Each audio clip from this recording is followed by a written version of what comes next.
Hi, my name is Lorena. I'm a spiritual life coach and a breathwork teacher, and I'm primarily focused on Neville Goddard's teachings. And I'm here to help you shift your state of being and recreate your reality. If you're interested in one-on-one coaching, you can find information for that in the description box below. And if you like this video, I would love it if you subscribe to my channel, and then you will get a video every week. So today we're talking about surrender. This has actually been highly requested because I guess it's a bit confusing for people. What does it mean to surrender? What am I surrendering to? Why should I surrender? But it's a really important topic because what often keeps you from manifesting what you want is that you're in resistance.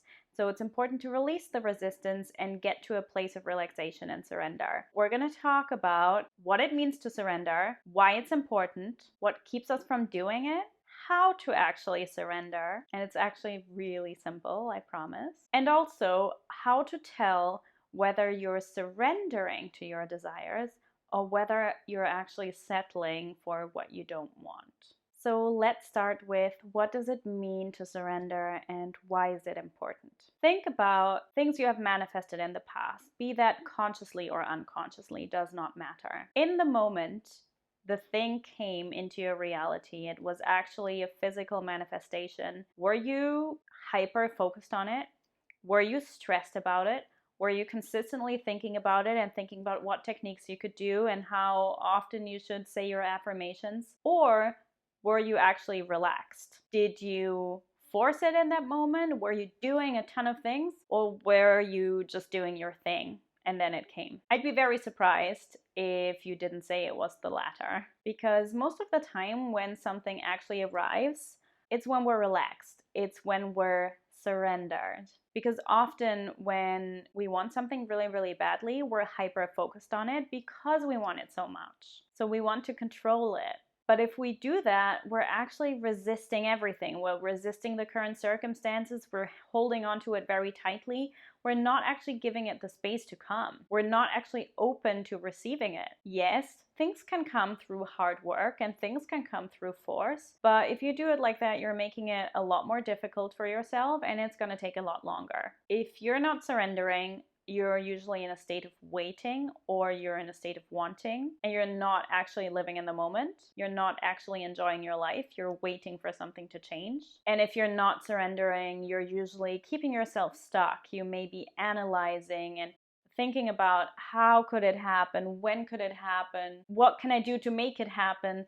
Instead of just trusting the process, trusting that you've done enough, because the process is actually really simple. You don't need to do so much. So surrendering is really letting everything unfold naturally instead of controlling or trying to make things happen. And not surrendering is the same as not trusting. If you're not allowing yourself to let go, you're not trusting that it's already done. When you surrender, you go beyond the conscious, rational, analytical mind and you go into the subconscious mind. And often when you do that, everything that is in your subconscious comes to the surface. And that's why people hesitate to surrender and to fully let go, because A, they don't know what to expect. They don't know what they'll have to face. And yeah, sometimes things do come up that maybe aren't so comfortable. But it is important to create this awareness, because we cannot change what we're not aware of.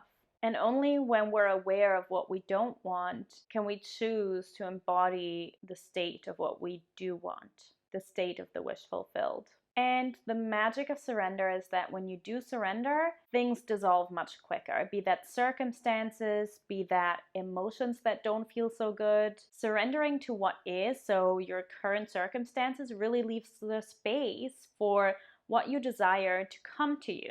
And accepting your current state of being means that you're not in resistance. And when you're not in resistance, guess what? You're relaxed, and what you want can actually appear in the physical effortlessly. Let's say you are in a state of resistance. You know, if you fight resistance with resistance, that just means more resistance.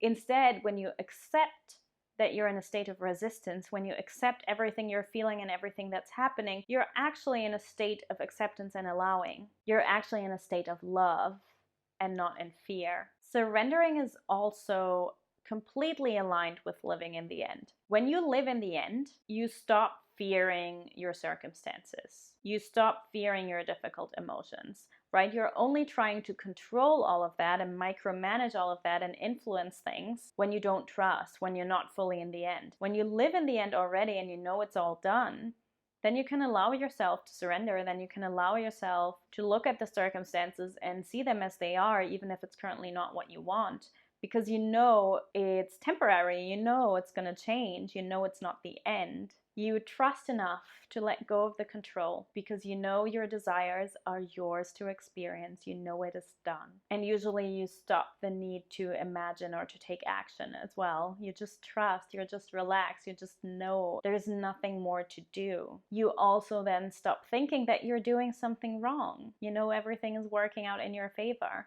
And you allow yourself to just be. Again, you trust. You're surrendered. Surrendering is trusting, being in flow, having faith, allowing, relaxing, being, instead of having anxiety, fighting your circumstances, being in resistance, or needing to control. Let's talk about the need to control in more detail. So of course, this comes from your ego, and it's absolutely human. You know, we all want to control our circumstances because we think that's what's making us happy. But the happiness is created within, and the circumstances change after that, not the other way around. In our human minds, we perceive ourselves as separate from the rest of the world, which isn't true. We're all connected, we're all one, we're all coming from the same source. And this separation then creates this illusion of I need to control things because things are working against me instead of for me. And your ego really thrives of this illusion of separation because without this separation, it wouldn't exist. And this is not to say bad things about your ego because you need your ego.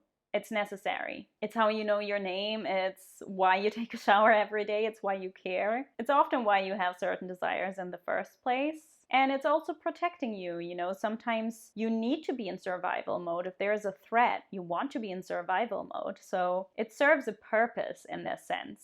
The problem is, though, that your survival mode will kick in when there's a threat, but most of the time there isn't an actual threat and it will still kick in.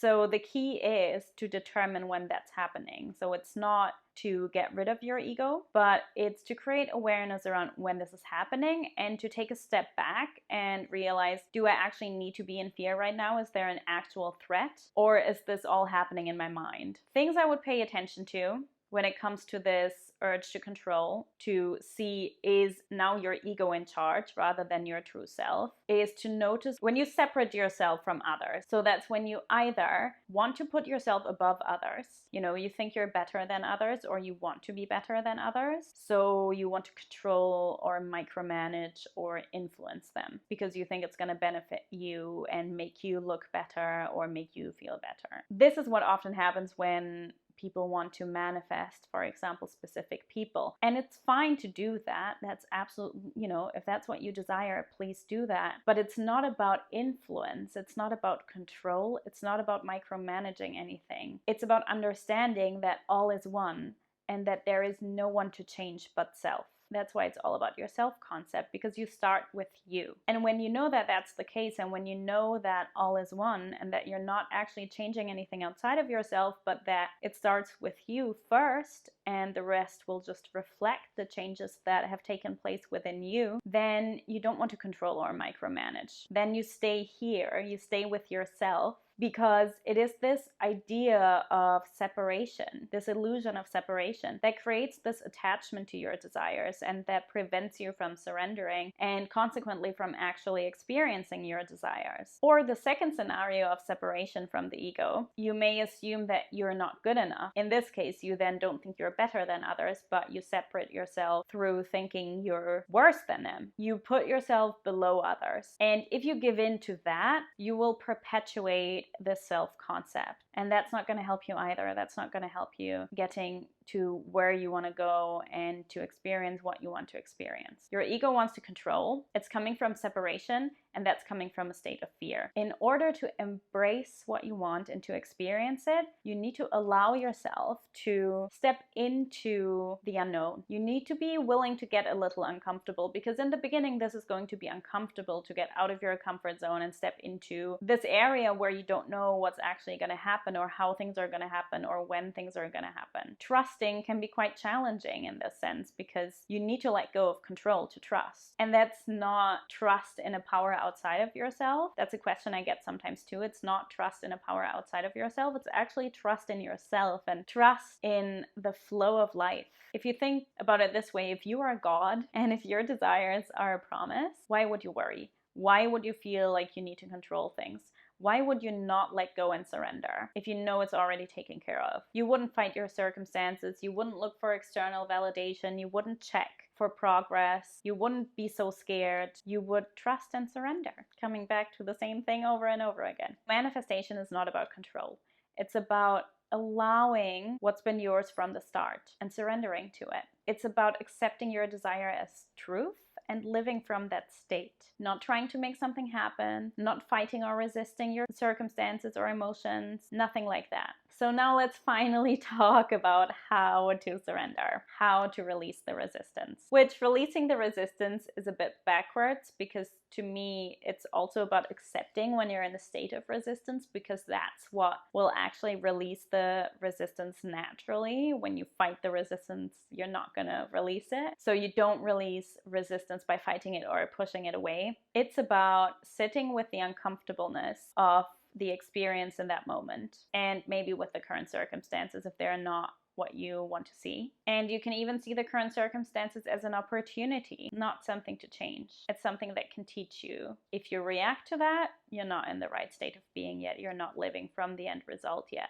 So when you see a circumstance or you experience a challenging emotion, you can choose how you deal with that. I addressed this to an extent in my video on how to overcome fears and doubts. So check that out if you're interested in that. I will link it down below and also put it in an info card up here. I don't know, this way or this way, I never know. Still learning this YouTube thing. So when this happens, when you see a circumstance that you don't like or you feel a difficult emotion, what most people will do is they will either push it away or they will spiral into it and make it mean something. But instead of denying the circumstance and going like, I'm not seeing you, this isn't the case, this isn't happening, or instead of going into it, looking at it and going, oh my God, this means everything is lost, I'm not getting what I want. Instead of either of these things, sit with it. Simple. Be with it. Hold space for it. Pay attention to it. Not to go down a rabbit hole of making it mean you failed or it's not going to happen, but to just experience it in that moment. Accept the way things are instead of giving the circumstances so much power over you by either pushing them away or giving them the power and making it mean that something is wrong. And then the next thing is get curious about your triggers. What lies beneath that? What are you actually afraid of? Remember that only your mind creates the meaning. Circumstances are always, events are always inherently neutral. I've said this a million times before. Most people are uncomfortable with the in-between, with the not knowing when or how or if. Most people try to immediately assign a meaning because it gives them some sort of illusion of control. What if you don't do that? What if you just let it be? See it like a movie. When you think about you want to surrender and something happens, a circumstance arises, or you feel some icky emotion, see it as if you're watching a movie. Observe it. Don't make it mean anything. You don't need to make it mean that something is wrong just because you're seeing something in a movie. Observe it and watch it fade away over time because, again, nothing is permanent. It's all temporary. And if you don't assign a meaning to it and just be with it, you just watch it, it will actually dissolve much quicker than when you fight it or when you spiral into it. You are just a vessel for your current state of being. So let it flow through you. It's not who you are. What you resist persists. So when you distract yourself or you push it away, pretend it's not there, it's actually still gonna be there somewhere in your consciousness. And that means it will return. But if you look at it, accept that it's there, and decide it doesn't mean anything for your journey. If you let it be, then it doesn't have power over you. You can let it leave. And then you're not in victim consciousness anymore. You're making a conscious choice to take your power back. You're making a conscious choice over your state, and over your reaction. And again, if you're wondering, well, how do I feel my feelings? How do I deal with them? How do I try to sit with them and regulate them and express them? And how do I overcome them? Then check out my video on this. Again, I've linked it below. The next thing I really want to talk about is the difference between surrendering and settling, because I think sometimes people get confused between the two, and that's why they are afraid to surrender, because they believe that when they surrender, it means that they are settling for what they don't want, but that's not the truth. The thing is that surrendering often looks or feels like you're giving up because you're not forcing anymore, you're not doing so much anymore. And that can feel scary because you might feel that this means that you're getting further away from what you want, but you're actually getting closer. When you loosen the grip and you allow things to be as they are, that doesn't mean you're staying in lack. That doesn't mean you're settling. That doesn't mean you're never getting what you want. It also doesn't mean suddenly you won't want what you want anymore and you lose your desire. The only thing you can lose is your attachment to your desire. If this is something that you truly want, whatever it is, or multiple things, then they won't leave you. They will almost follow you. But you can lose the attachment to that desire, and that actually allows you to experience it and to live from the state rather than living in fear. Here's something that I truly believe because I have experienced it so many times. What actually manifests your desires is releasing the fear attached to the possibility of it not happening. Write that down. It's really about releasing the fear, and that's why surrendering is so important. Because when you release the fear around it may not happen, you can relax. So the goal is you want to be okay. You want to create your own happiness no matter what. You want to be happy now. You want to be okay now, whilst focusing on the state, embodying the state of what you want to experience, but not as a means to an end, not with pressure, not with resistance, with a bit of playfulness. There's a huge difference between accepting your circumstances as fate and making it mean that you can't get what you want because that's how you're interpreting them, and accepting your circumstances because you know and you trust that your desires are a promise, that it's already done, that your desires are sacred, that they are yours to experience, and being completely okay with the way things are and still believing in change. The latter of those two scenarios means you're not settling. You're actually just surrendering. When you surrender, you accept the circumstances because you know they are irrelevant. But when you settle, you give up on your desire because you're in fear. Then you don't believe that you can have what you desire. And ultimately, when you're in fear, you're not actually accepting your circumstances.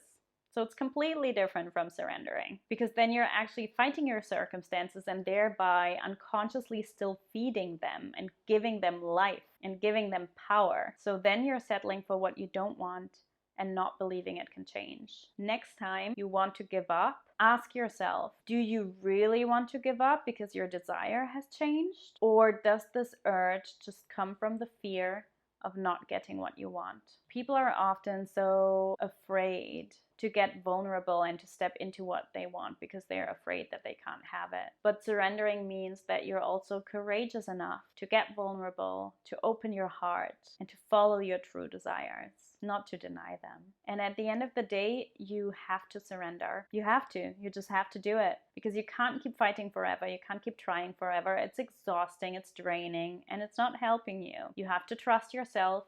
You have to trust the process. You have to accept your current circumstances as they are, because you cannot fight the mirror of your subconscious. The change needs to come from within first. It starts with you. The rest will just reflect.